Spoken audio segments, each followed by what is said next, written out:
அல்லாஹ் வந்து யாரையும் பெறவில்லை, யாருக்கும் பிறக்கவும் இல்லை, அவருக்கு நிகரானவர் யாருமே இல்லை. திருக்குறான்லேருந்து 112:3 இது சொல்லியிருக்காங்க. அப்படி இருக்கும் பட்சத்தில் தர்காவில் எதுக்கு ஒருத்தர் இறந்தவரை வந்து வச்சு, அது வந்து அவருக்கு தெரியாது நம்மளை தான் வச்சு தொழுறாங்கன்னு சொல்லிட்டு, ஆனால் மற்றவங்க வந்து அதை வச்சு பணம் இதெல்லாம் பண்ணி இதுவும் பண்ணுறாங்க. இப்போ நாங்களும் அதை நிறைய பேர் என்ன பண்ணுறாங்க, இந்து சமுதாயத்தில் நம்பி அவங்கள போய் இது பண்ணி கடவுளாக வணங்கி இது பண்ணுறோம். இது வந்து ஒரு மூட நம்பிக்கையா?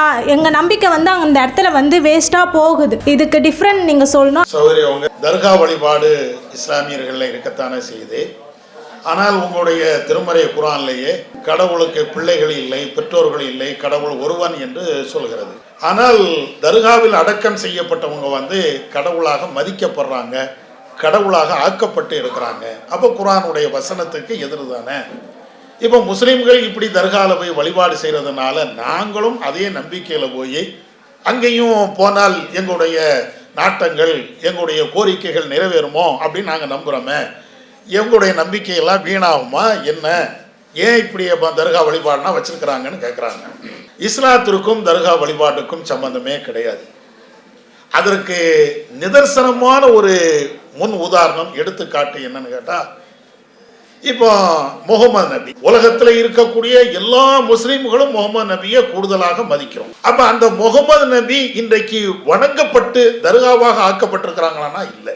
முகமது நபி மதீனாவில் தான் அடக்கம் செய்யப்பட்டிருக்கிறாங்க. மதீனாவில் அடக்கம் செய்யப்பட்ட அந்த முகமது நபிக்கு தர்கா கிடையாது.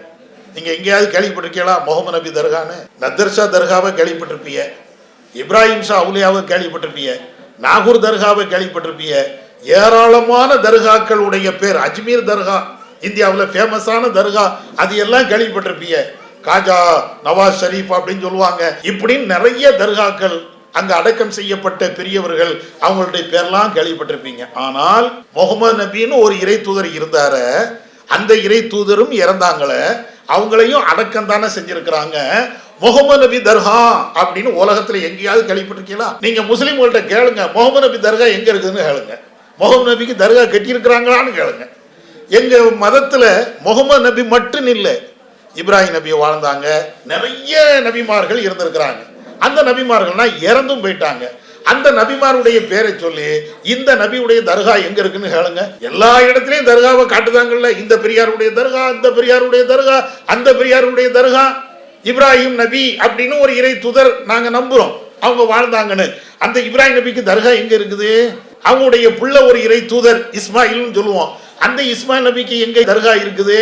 நீங்க எங்கேயுமே பார்க்க, உலகத்துல எங்கேயுமே நீங்க பார்க்கவே முடியாது. ஆனா சில அவுலியாக்கள், சில பெரியார்கள், இவங்க மகான்கள், இவங்கெல்லாம் அடக்கம் செய்யப்பட்டிருக்கிறாங்க 5000 வருஷத்துக்கு முன்னால வாழ்ந்த ஆளும்பாங்க. அப்படியெல்லாம் கதைகள்லாம் எழுதி வச்சிருப்பாங்க. சரி இருக்கட்டும், எத்தனை ஆண்டுகளுக்கு முன்னால வாழ்ந்த ஒரு பெரியாரா இருக்கட்டும், அவருக்கு தர்கா கட்டின நீங்க முகமது நபிக்கு ஏன் தர்கா வைக்கல அப்படின்னு கேளுங்க. தர்கா கிடையாது. ஏன்னா எங்க முகமது நபி அதை தடுத்தாங்க. எங்க முகமது நபி இறக்கிறதுக்கு முன்னாடி அவங்க சொல்லிட்டு போன ஒரு வார்த்தை என்ன தெரியுமா? இறைவன்ட்ட கேட்கிறார் முகமது நபி, அவருடைய இறைவன்ட்ட பிரார்த்தனை பண்றார், இறைவா என்னுடைய கபரை, அதாவது நான் அடக்கம் செய்யப்பட்டதற்கு பின்னால், நான் இறந்து என்னை மண்ணில் கொண்டு போய் அடக்கம் செய்யப்பட்டதற்கு பின்னால என்னுடைய கபரை சந்தனக்கூடு, எங்க முஸ்லிம்கள் எடுக்கிறாங்களா இல்லையா தர்காவில், இதை மாதிரி விழாக்கள் கொண்டாடக்கூடிய இடமாக ஆக்கிறாத கடவுள்கிட்ட கேட்கிறாரு. கடவுள்கிட்ட எங்களுடைய இறை தூதரை கேட்கிறாரு, நான் அடக்கம் செய்யப்பட்டதற்கு பின்னால என்னுடைய கபறுகளை, என்னுடைய அடக்கம் செய்யப்பட்ட இடத்தை வணங்கக்கூடிய இடமாக ஆக்கி விடாதே.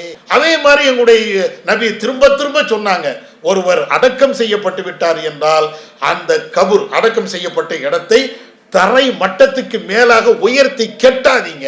இப்ப நான் இறந்துட்டோம்னா அடைக்கிறணும், அவ்வளவு முடிஞ்சு போச்சு. அதுக்கு மேல கெட்டடமே கட்டக்கூடாது. கட்டடம் கட்டினதாலதான் தர்கா வருது.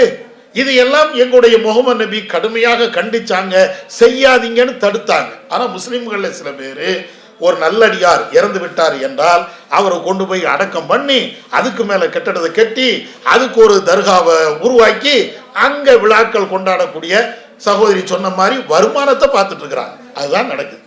வருமானம் கரெக்டா நடக்குது, எல்லா வருமானமும் அங்க நடக்குது. வர்றவங்களாம் சும்மா வருவாங்க, அதுக்குன்னு உண்டியல் வச்சிருக்கிறாங்களா இல்லையா? பள்ளிவாசல கூட உண்டியல் இருக்காது. 5 நேரம் நாங்கள் போய் பள்ளியில போய் தொழுகிறோமே, அங்க உண்டியல் இருக்காது. இங்க வந்து என்ன செய்வாங்கன்னா, எந்த தர்காவை நீங்க பாருங்க, உண்டியல் இல்லாத ஒரு தர்கா இருக்காது. போனால் காணிக்க போடணும்.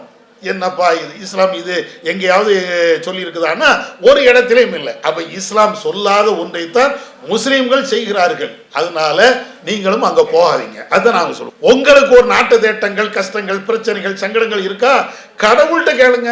ஏன் கடவுள் என்ன அந்நியப்பட்டவனா? நம்மளை படைச்சவன் தானே கடவுளே. நம்முடைய சங்கடங்களை கடவுள்கிட்ட கேட்கக்கூடாதா? நம்முடைய சங்கடங்களை நம்முடைய கடவுள்கிட்ட கேட்காம வேற யார்கிட்ட கேட்கா?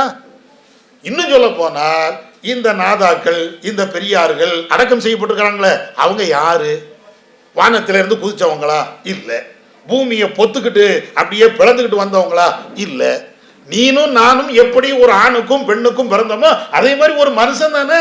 அவர் நல்லது செஞ்சிருக்கலாம், நல்ல மனுஷனாக வாழ்ந்திருக்கலாம். ரெண்டாவது, ஆனால் அவருடைய பிறப்பு அதிசயமான பிறப்பா? இல்லை. அவருடைய மரணம் அதிசயமான ஒரு மரணமா? அதுவும் இல்லை. நம்ம எப்படி இறக்குறோமோ அதே மாதிரி அவரும் இறக்குறாரு. நம்ம எப்படி பிறக்கிறோமோ அதே மாதிரி அவர் பிறக்கிறாரு. நம்ம எப்படி சாப்பிட்டோமோ, நம்ம எப்படி வாழ்ந்தோமோ, நம்ம எப்படி மனைவி மக்களோடு இருந்தோமோ அதே மாதிரி தான் அவர் இருந்தாரு. பின்ன என்ன, என்னை விட அவர் கூட்டிட்டாரு. அவர் ஒரு கூடுதல் நன்மை செஞ்சிருப்பாரு. அது கடவுள்கிட்ட போய் அந்த நன்மைக்கு அவர் கூலியை வாங்கிட்டு போட்டோம். மனுஷன் என்று பார்த்தால் நானும் அவரும் ஒன்று தானே. அப்படி ஒன்றா இருக்கும்போது அவர் எப்படி கடவுளுடைய நிலைக்கு போனார்? அவர் ஏன் நான் வணங்கணும்? அப்போ அதனால தான் நம்மை படைச்ச கடவுள்கிட்ட போய் கேட்கலாமே தவிர இந்த டூப்ளிகேட் கடவுள்கிட்ட கேட்கக்கூடாது. அது நம்பிக்கை வீணாகத்தான் போகும். அதை விட நம்மளை படைச்ச ஒரிஜினல் கடவுள்கிட்ட கேட்போம். கடவுளே என் பாவத்தை மன்னின்னு கேட்போம், என்னுடைய நோய்க்கு நிவாரணத்தை தான் கேட்போம். அப்போ அங்கே தான் கேட்கணுமே தவிர இந்த மாதிரி ஆட்கள்கிட்ட, இடைத்தரகர்கள்ட்ட, கடவுளாக ஆக்கப்பட்டவர்கள்ட்ட நம்ம கேட்கறது சரியில்லை. முஸ்லிம்களும் அந்த தர்கால போய் கேட்கக்கூடாது, நீங்களும் கேட்காதீங்க. அல்லாஹு அக்பர், அல்லாஹு அக்பர்.